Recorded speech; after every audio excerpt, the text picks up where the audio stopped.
starts with my time in the rehab world. So I've been in the rehab world for about 9 years, going on 10 this year. And it first started within orthopedics, and then it slowly evolved from there into chronic pain with a touch of neuro, and then now, really gotten into heavy neuro with some touch of pain and stuff like that in there. And I remember the first ever meaningful encounter I had with within rehab with a patient was the first patient I ever worked with. She had suffered from a rotator cuff tear, and she had gotten it repaired, and she had been there for a few months when she got cleared to start doing certain exercises, strengthening exercises that allowed her to actively move her arm.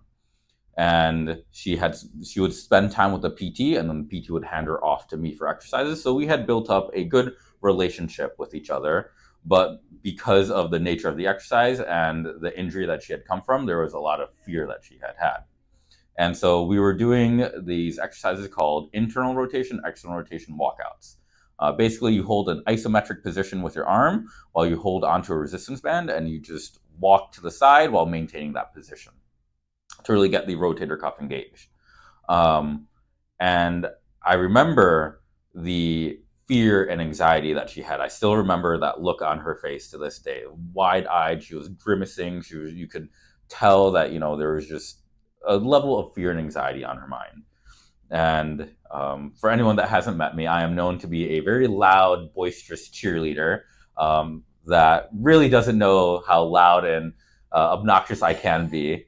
So as per my usual self, I was being a loud cheerleader in the clinic. And everyone was just looking over, being like, what's this kid doing? Why is he being so loud and yelling? But the more I did it, I could see that slowly it was calming her down. Slowly that grimace started to turn into the smile.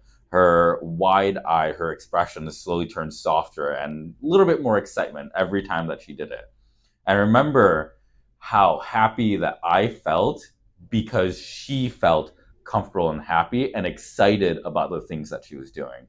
And it was at that moment that I knew I wanted to be in the world of rehabilitation and medicine. As much as we want to heal the body, the mind has to follow as well. It takes a lot of time. It takes a lot of affirmation that the frustrations, the sadness, whatever they're feeling, it's okay to feel those things. There's nothing wrong with what you're feeling. You're allowed to feel these things. You're allowed to be sad. You're allowed to be frustrated. You're allowed to be angry, annoyed, whatever, and everything in between. But that doesn't mean we can't have wins with that as well. We sometimes have to change the path that we're going on a little bit. Sometimes because of our own wants and needs, and sometimes because, unfortunately, that path is going to be blocked off and there's nothing we can do about it. And it's learning to forge that new path for yourself with someone else being by your side and finding your new meaning in it.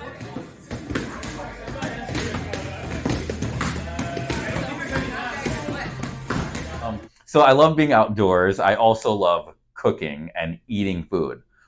Eating food, I am a hardcore foodie.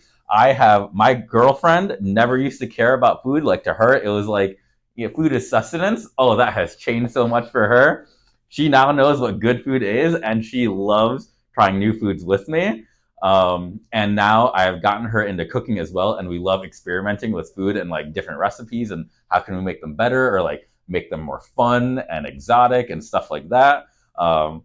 Those are like probably two really big passions outside of powerlifting. I haven't like formally powerlifted in a while, but I do love training and lifting weights.